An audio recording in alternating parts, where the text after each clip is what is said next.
সকালে বীর শহীদদের প্রতি শ্রদ্ধা জানাবেন রাষ্ট্রপতি। দুপুরে নতুন মন্ত্রীদের জিয়া উদ্যানে শ্রদ্ধা।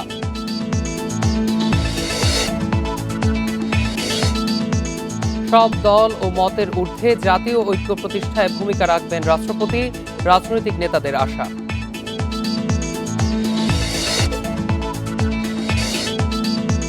কলকাতার হোটেলে আগুনে নিহত 6 জনের মরদেহ আসছে সকালে, ফিরছে বেনাপোল ভোমরা দিয়ে।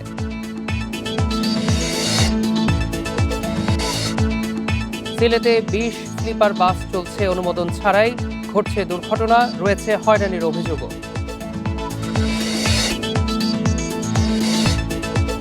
সরকারের 180 দিনে 1200 কিলোমিটারের বেশি খাল খনন, চারা রোপণ প্রায় 2,22 লাখ।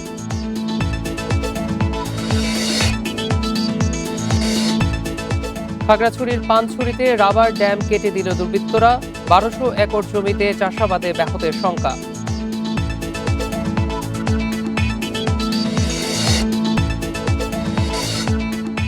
ম্যাকাই টেস্টে অস্ট্রেলিয়া বিপক্ষে ব্যাটিংয়ে বাংলাদেশ, 6 উইকেট হারিয়ে বিপদে টাইগাররা।